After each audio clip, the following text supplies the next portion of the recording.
I'd like to start my talks with this picture of our center at RIT. It somewhat summarizes what is one of the main tasks of research for my group. You have on the left the computer clusters we have built up. There is actually a second row of now of computers in the back. And on the extreme right of the picture, there is a folding mirror that was part of the LIGO first generation, Hanford, that was donated to our center as a piece of historical piece. On top, you see this waveform, right? That actually wasn't just an artistic picture, but it was an actual computation we performed on our cluster, and corresponds to, I will give more detail, corresponds to binary black holes performing a flip-flop. So it actually summarized the fact that we start with the computers on the left, and we compute the gravitational waves that serve as templates or models to LIGO gravitational wave signals interpretation. My talk will be essentially touching on a survey of different aspects we have been interested in, starting from the breakthroughs techniques now 15 years ago that allow us to evolve binary black holes. Then some features that are somewhat pure relativistic effects of the spins in binary black holes. Then small mass ratios, remnant properties. Once you start with two black holes, what is the final black hole after merger? I will also mention Recalls. What I have in black is what I would like to present, and in gray is something that, for the sake of time and simplicity, I'll leave for questions or for another opportunity to discuss with you. Then we also, of course, work with LIGO to do parameter estimations of binary black holes using directly, without any intermediate modeling, our waveforms out of the supercomputer simulations. Then I will focus on a particular event of O3, the third observation run, O3A. And then I will provide some brief discussion toward the future. Okay, so let me go through this first part. I won't be able to fulfill my preferred writer, Argentine writer request. I won't be able to improve on silence, but I hope I will be able to at least be brief and concrete in the description of each of these long list of points. Again, the idea of evolving binary black holes is a very old one, and there have been very brave attempts since the 60s, and a massive attack to the problem in the 90s with top 8-9 universities in US providing a very large amount of money at the time. One of the grand challenges was to solve the problem of binary black holes. The problem was not solved, but much insight was, of course, gained, as usual in science, until in the year 2005, actually, almost simultaneously, within a period of 4 months, we had 3 different methods that 2 of them are very similar, but the other is completely, as I will show you next, is is completely complementary to evolve binary black holes finally in an unstable way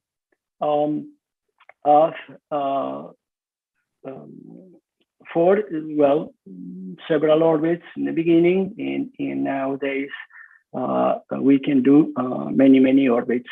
As for example, I've shown you on the top of my center. So the two main techniques, so are using pseudospectral methods in the decomposition, while in an excision of the horizons, while our technique is actually singularity avoiding the slices and uses finite difference. So in more detail,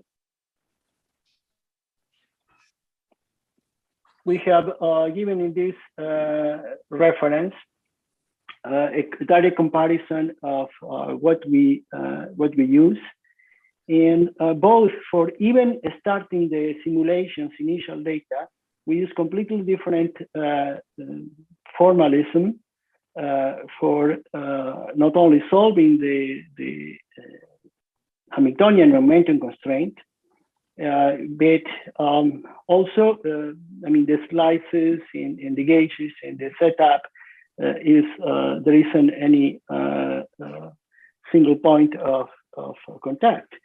So apart from the system we want to evolve, the evolution formulations of Einstein or general relativity equations are different, completely different, using different variables. And as I was mentioning, while in our method that we carry the name Lazarus evolution, since we were starting this work in the previous approach. So the singularity treatment is, in this case, is excision. So this spectral decomposition, while we use punctures, essentially we excise from the manifold the singularity of the black holes, and treat the slice of the tiny slice as only approaching asymptotically to this singularity. Boundary conditions are different. The crystallization methods, as I said, we use finite differences versus spectral methods, and we use AMR, different AMR. So what is interesting is that we do have two ways of solving binary black holes that are completely different techniques, and they don't share a single line of code. So for instance, our code has a 250,000 lines, and they are completely different from the corresponding codes by the pseudospectral methods or harmonic gauge users. So when we compare results, we are genuinely cross-checking each other's results. So that's very important. And it was very important in the very beginning to verify how these techniques provide solutions to binary black holes, because as I said, we had 40 years waiting for this problem to be solved, and so we wanted to make sure that we agree. And to the level we agree is a good measure of any systematic error we may have in the estimation of the properties of binary black holes, and essentially provide us with confidence that we are solving to all practical purposes general relativity equations in an exact form. So one of the first results we realized, and now we're speaking about the spin effect, is that when we evolve binary black holes with the spin aligned with the orbital angular momentum, we saw that the tracks were tied together, and from the same reference point, it would take one more orbit to merge compared to the non-spinning case. And when we point the spins now downwards, we see a prompt merger, and it does this in one orbit, essentially. So from the same point here, remember this was very early, so we didn't do very long evolutions. From the same reference point, the non-spinning case would take 2 orbits, the spinning up would take 3 orbits, and spinning down 1 orbit. So that was pretty dramatic effect that translated into the form of the waveforms. So the early part was very similar because we set up the same initial orbital frequency, but spin downs will merge earlier, spin up will merge later, and then the non-spinning case. Also, the amplitude of the radiation was growing with the spins up. So this is a generic feature that we label as Hangup. So the black holes hang, and that was interesting because even if you start with a large angular momentum compared to the total mass larger than 1, which if merged directly would lead to a naked singularity, right? The Hangup effect makes orbit a black hole something right now angular momentum, orbital angular momentum, such that the merged black hole is submaximum. So this guarantees the cosmic censorship respect. Okay, so this was one of our first studies. Now, as I said, these were spins up or down or non-spinning, but the orbit was not precessing. What happens when we have precession effect? So interesting, again, first study that we wanted to carry out was to take 2 different masses now, different spins with some generic orientation. The orbit, as you see, as it's merged, is precessing. And we also wanted to check the comparison versus at least the orbital part, the early part of the waveform, with post-Newtonian. Everything worked out very nicely. And so we essentially fulfill the bet that once keeps on this, that was mentioning that he, because he didn't see much progress in numerical relativity at the time, the year 2002, that LIGO would observe first gravitational waves from binary black holes before we could be able to model those binaries with supercomputers. So this is the paper that proves that we did before LIGO detected, since the first detection was 2015.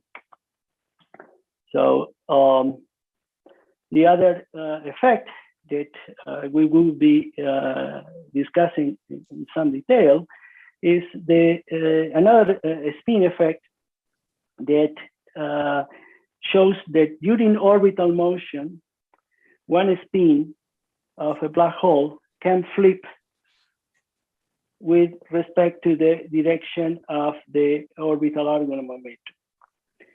So these spin flips are, let's say, a pure relativistic effect, and this even appear at lower, a conservative post-Newtonian expansion, if you want, because they essentially preserve the component of the total spin along the orbital angular momentum. And when a large spin is pointing down, is compensated by another spin pointing up. And when this naturally precess up and down, this forces the other spin to go up and down. So this is the simulation I have shown you on the top of the glass of our center. Here is a small visualization of how these black holes evolve. So first separated, and then they are, shouldn't touch this. They are emitting gravitational waves that are represented here. Everything is computed here, except the background, which is taken from the simulation. But you will see that the spin of the, let's say, the blue black hole eventually flips from positive z-axis into negative z-axis as they accelerate and emerge, and then emit a very large amount of radiation at the exact moment of merger, and leave a highly spinning black hole settling down into a curved black hole. So this flip-flopping that is maximally for equal masses is an effect that scales with the mass ratio, and is important. So we give modeling here for the flip-flop effect, and it's important for, let's say, mass ratios up to 1 to 4. So from 1 to 4 to 1-to-1 mass ratio. So comparable massive black holes, this effect, the angle of oscillation is relatively big. So another thing that we computed was the time scales for flip-flopping versus the time scale for merging, because this is the reference time, let's say, used for, let's say, gravitational effects to drive merger effects, driving some observational effects in mini disk around binary black holes. So what we found is that the flip-flopping effect has a much shorter scale. So a good amount to this accretion disk to find a black hole spinning up, and then spinning down, right? And then up again. And it would be, you can imagine the effect of, cafe latte, right? So coffee and milk, and you steer in one direction, and then you start stopping and then steering in the other direction. So you see a moment of turbulence until things settle down one way, but once they are settling down in one direction, then you start steering in the other direction and back and forth. So you can see that this may have some important observational effects. And that's something that, for instance, the group in RIT, Manuela Campanelli will be speaking tomorrow about this kind of simulations, and other people doing GRMHD simulations have to compute in order to have a specific prediction. So otherwise, I mean, it's difficult to extract concrete profiles or anything like this. You need to do the full GRMHD simulation, because, as I said, you go through a transition of turbulence between two stationary, and the time scale are going to be important there.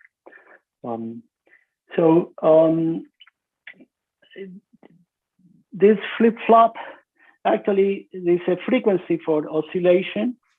And you can see analytically that there is a regime where this frequency goes from real to imaginary. And so this oscillation becomes actually a damping deviation. And this corresponds to spins that are one up and one down.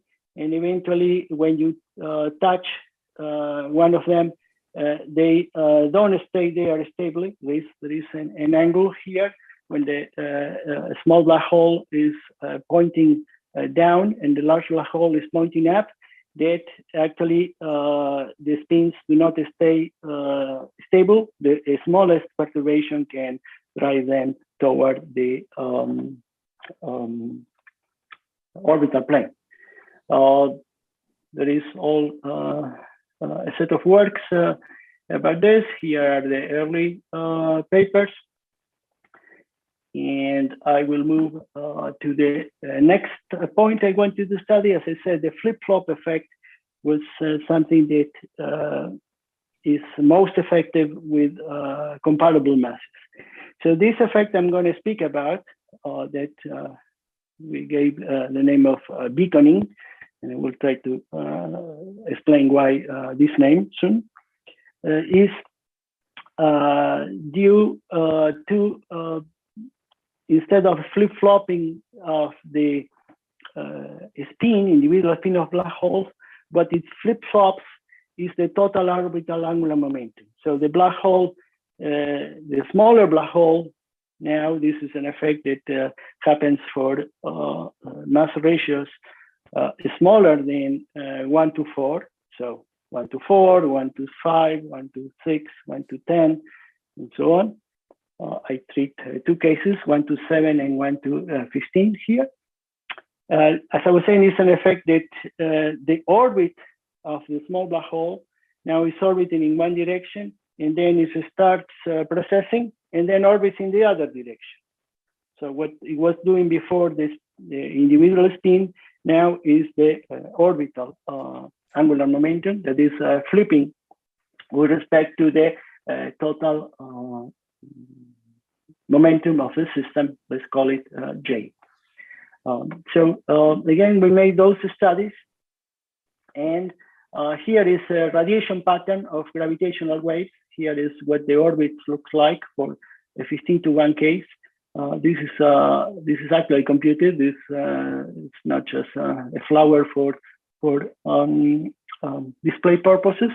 That's how the profile of the orbit looks like when processed. And this is a radiation pattern that normally goes into the plus minus Z direction, but then with the flipping, the pattern changes, and what results is that the two polarizations that normally in binary black holes follow each other but in 90-degree phase off, they appear very different. They can appear with very different amplitudes.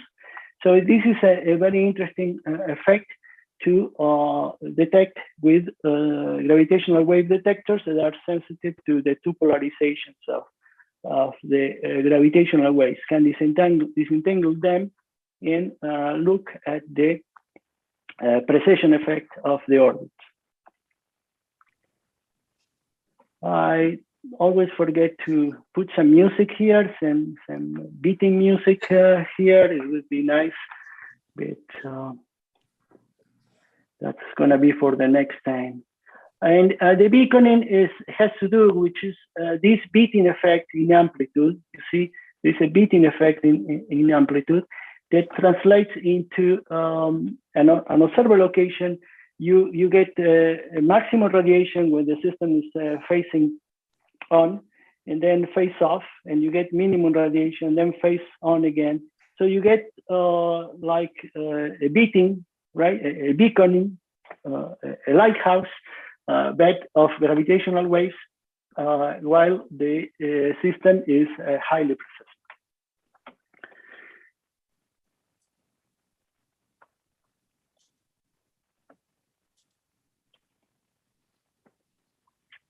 Okay, and again, this is something interesting to study, how this now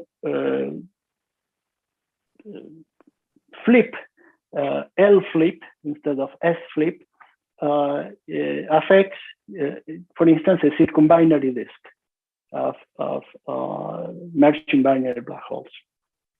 Again, that's something that requires direct simulations using GRMHD, the latest simulations with this background of L flipping binary black holes. Okay, so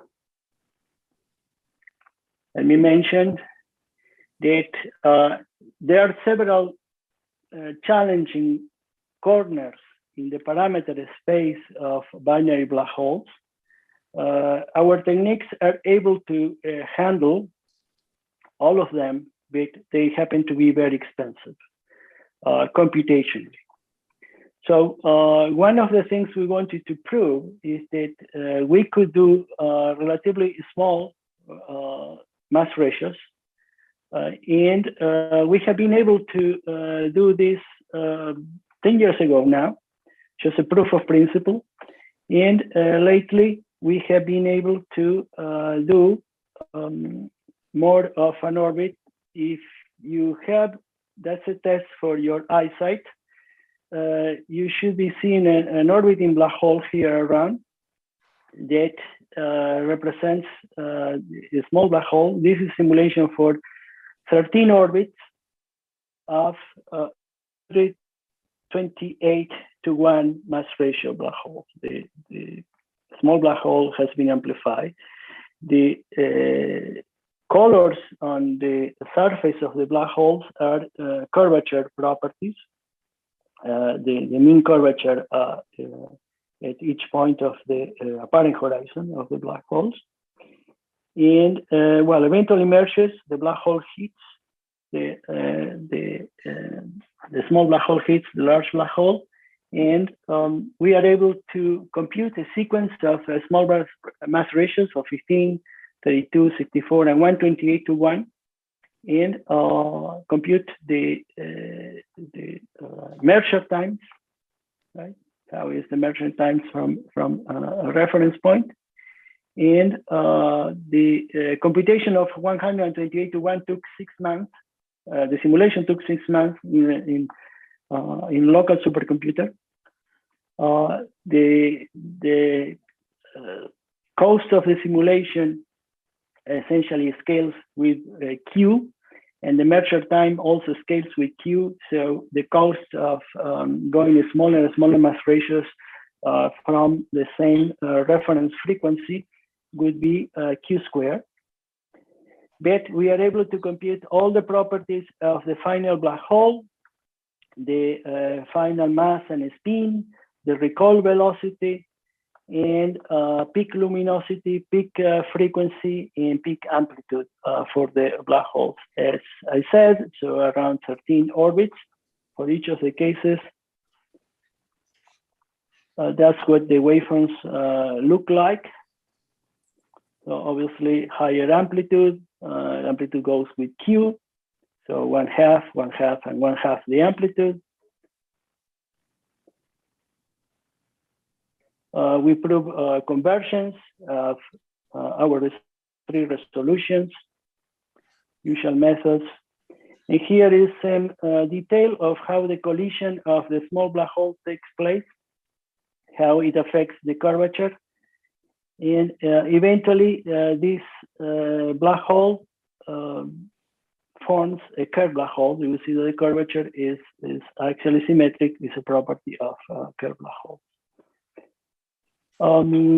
We can provide formulas that actually give the form of the remnant mass, spin, peak amplitude of the gravitational wave, peak luminosity, peak frequency, Recoll velocity versus the initial mass ratio of the black holes here for the non-spinning case. And all these formulas can be extrapolated from more comparable masses ratios. And these are the small mass ratios that we computed. And this is not a fit in this ratio. So this is the prediction, the extrapolation, and this is the values we got. And so we are very satisfied with our computations, fulfilling some accuracy that we set up and we estimate in 1–2% error in these quantities. So this put us in a very good shape regarding future applications to, of course, the next generation of gravitational wave detectors And of course, Lisa head also will be something which is sensitive to smaller mass ratios that we can observe currently with LIGO. I understand that the following talk by Dedra Shoemaker will touch on this subject, so I strongly recommend you to stay for that. How are we doing with time? We are halfway. Thank you. So one of the things I want to touch upon is that now we can do simulations regularly on our own supercomputers and national labs elsewhere to actually come up with some practical formulas that summarize in the form of an S-matrix description.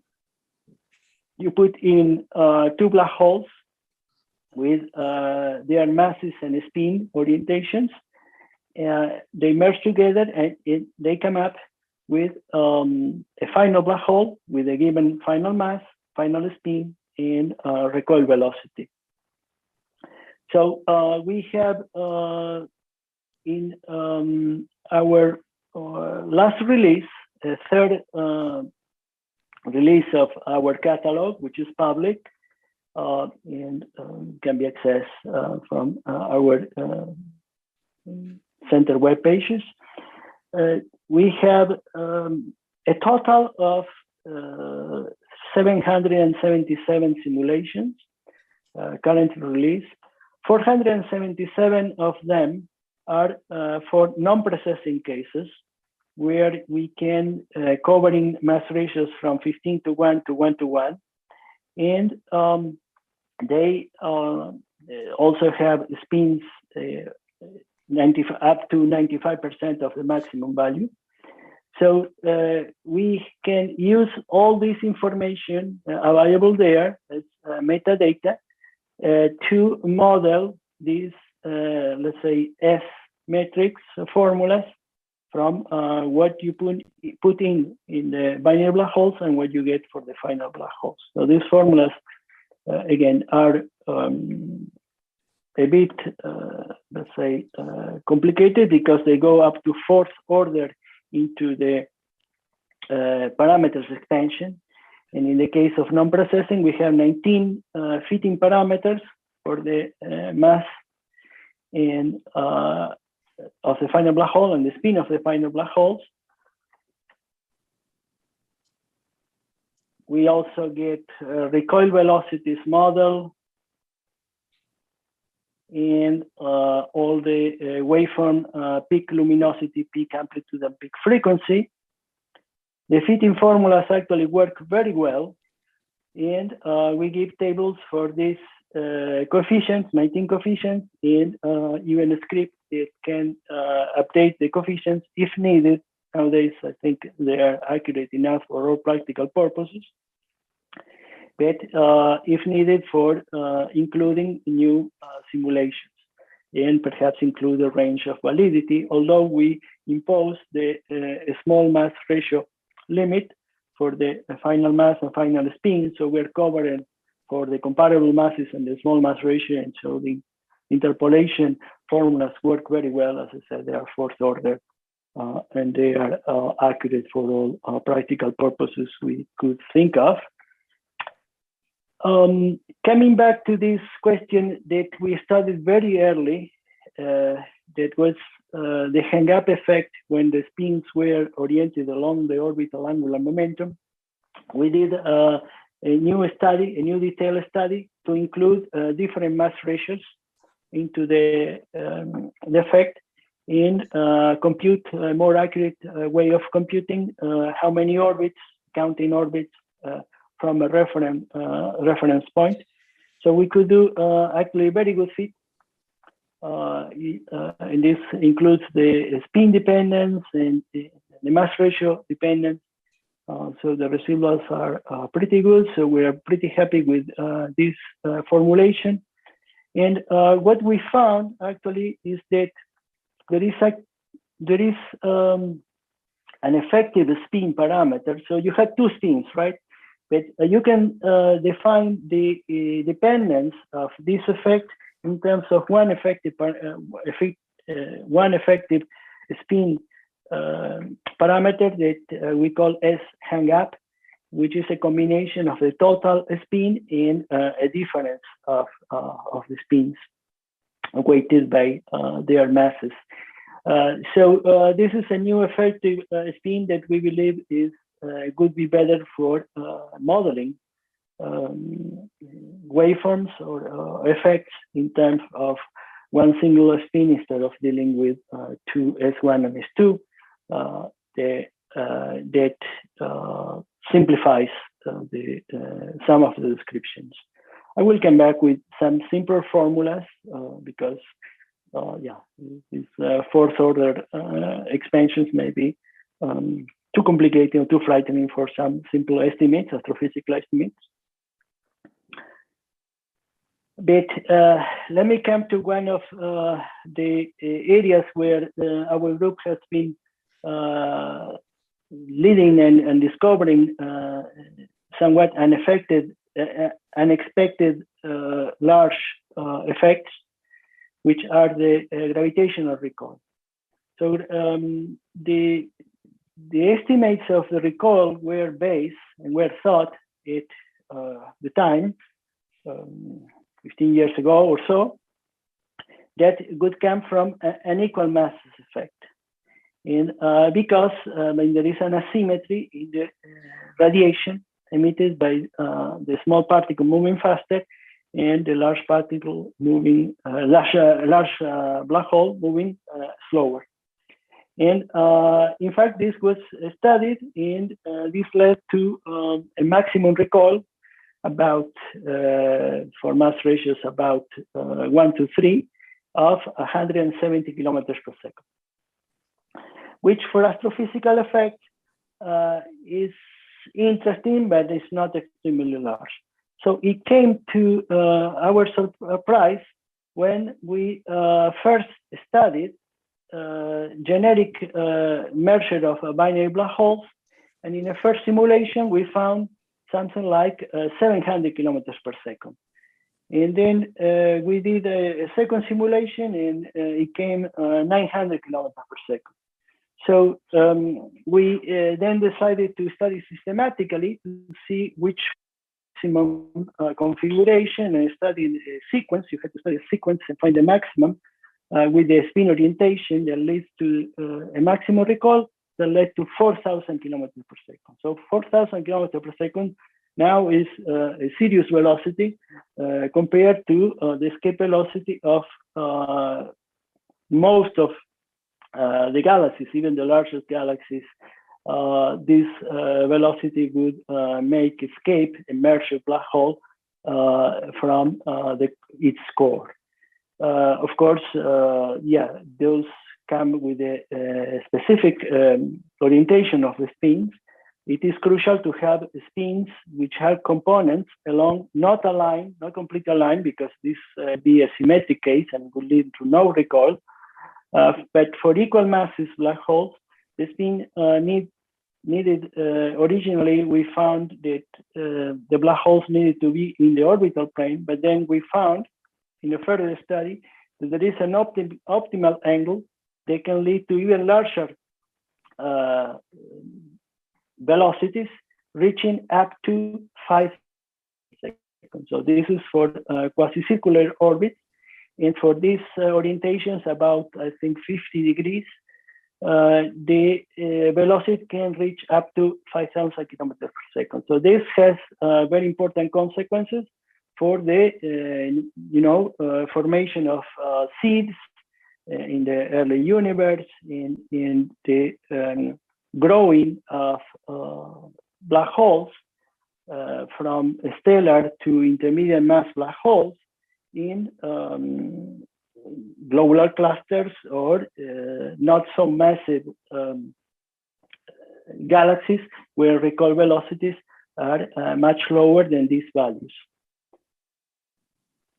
So we did some statistics of what kind of recoil velocities were more likely to happen when you model merging of black holes with accretion disk, hot and cold accretion disks. And we found, a non-negligible amount of cases where you could have recoils above, say, 500 kilometers per second, which would certainly kick any black hole from our own galaxy. Right? So this effect is an important effect to take into account when, let's say, modeling the growth of black holes or more than the first generation merged black holes in galaxies, and also to estimate how many black holes are wandering there in the universe around or in between galaxies or around our own galaxy. The recoils, that's another interesting effect. The maximum recoil of this 1,000 kilometers per second occurs mostly along the orbital angular momentum. So the kick happens when there is a component of the spin along the orbital angular momentum, and the kick is perpendicular to it. So when we see a black hole kick out in a given direction, we can infer with large probability that the orbital plane was of the binary precursor was perpendicular to this direction. Okay, so since this first discovery back in 2007, several groups of astronomers were looking at effects of these kicks on galaxies. So black holes could kick, taking away after the merger of galaxies, would get away an accretion disk with them, and this disk will have very wide, broad emission lines, while the background galaxy would have narrow accretion emission lines. And so by measuring the different redshift of these two broad versus narrow lines, one could estimate what is the relative recoil that the black hole is has acquired. Right? And there have been some few cases where some 1,000 kilometers per second differential have been observed. Then, of course, we have to prove that this came from the merger of two black holes. A case of particular interest was reported some few years ago, and then confirmed with further studies that measured over 2,000 kilometers per second recoil. It was interesting because it had several features. What was this is actually the brightest point would be the black hole carrying out the accretion disk, and so you can also estimate what is the distance with respect to the geometric center. So you have, let's say, a way of measuring the age of this black hole if it moves at this speed, and also by the form of the material, you can also estimate when the collision of the galaxies took place and what mass ratio, more or less, of the galaxies was. So all this modeling was done independently, and we have taken those this value, essentially the value of the 2,000 plus kilometers per second, and studied the Recoll in an inverse problem. So given the final recoil and the final, let's say, estimating mass or final spin orientations, we try to infer what were the original two black holes. And it happens that in order to have this very large recoils, you are quite restricted in parameter space. So the spin of the black hole 1 and 2 had to be very large, around 0.9 each. And the mass ratio had to be between 0.4 and let's say 7. And we got that about 8% of the mass of the system was radiated in the form of gravitational waves. And the final spin had to be also of the order of 0.9, which fit very well with the expectations. But of course, you can change this inverse problem by requesting hot or cold accretion. So eventually, if one has a very accurate measurement, one can infer also the accretion history of these black holes that oriented the spins in a certain direction. And so these recoil velocities, very high recoil velocities, allow you to learn about the history of this collision. A collision that actually could be modeled pretty well with respect to this simulation I have shown you before of the flip-flopping black holes. It's a good fit to the problem of this third catalog 186 object, and the corresponding associated mass of this black hole give us a scale of time. So our simulation in this scale of time is represented the last 18 years before the merger of the two black holes, and would generate a gravitational wave that at its peak is 1 part in 10 to the negative 14, which is huge with respect to what LIGO measures, which are 1 part in 10 to the 21 or 22. But of course, this comes at a scale of masses where the frequency of the gravitational waves is much lower than what LIGO can do. However, this fits very well in pulsar timing effects, and the amplitude is something that pulsar timing can measure. So this is an event that could have been measured with pulsar timing hadn't it happened about 1 year, 1 million years later than it really is observed now. Okay, what are we doing with time? 2 minutes. Okay, I'm about, sorry? 2 minutes. 5 minutes? 5 minutes? Okay, okay, 5 minutes. Sorry, the sound is not perfect for listening to you. So let me mention briefly that we have, I mentioned that we use the 477 non-precessing, but we also have 300 precessing binary black hole simulations that we can use again for parameter estimation of LIGO events.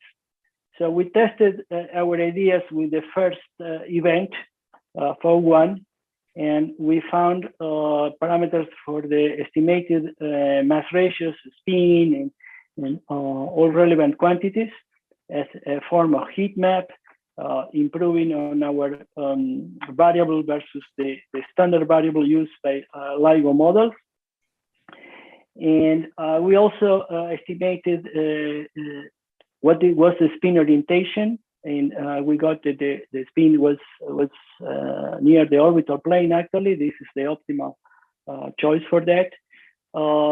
we can also predict what the remnant quantities are, all the spins, mass, and waveform maximum frequency.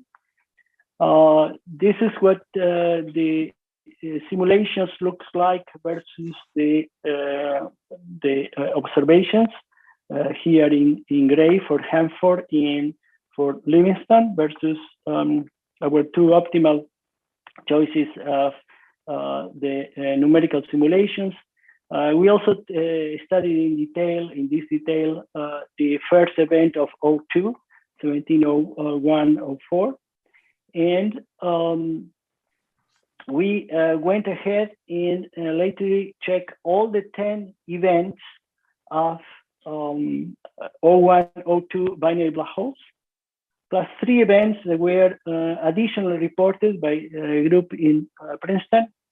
And we apply the same techniques and we improve on, you see, this is our prediction for the 90% confidence limit in mass ratios and effective spin parameters for the first event versus what LIGO has. So we can improve by using directly full numerical simulations instead of models. In this case, for non-precessing and for precessing, we confirm and improve the accuracy of what we achieved. So here are the tables with the parameters for the 10 events of 01, 02, plus the 3 additional events. We agree very well with the analysis of the Princeton group. It happened much later than the first catalog of the LIGO collaboration put. But yeah, this seems to be real events. Again, we keep estimating with precessing and non-precessing binaries the intrinsic parameters, the distance in location in the sky, and extrinsic parameters can be estimated as well. And the final remnant quantities, we can estimate them likewise. We did some tests of how the accuracy of our simulations with low, medium, and high resolution are affected. And as I was saying, we are in very good shape regarding that. We did null tests. So applied our methods over noise and actual noise outside the gravitational waves event, and we get our distribution of parameters, which is pretty flat. So we are very happy with the control that these simulations have to estimate parameters. Here are formulas that are relatively simple that connect different properties of black holes. I was mentioning you before, you have this very sophisticated, let's say, formulas fourth order, but if you need something simple to estimate the final mass of a black hole, the peak frequency, peak luminosity, we can model them very simply. And this is using every point is a simulation in our catalog. So these correlations of different properties of remnant seems to be a very good approximation for quick estimates in astrophysics.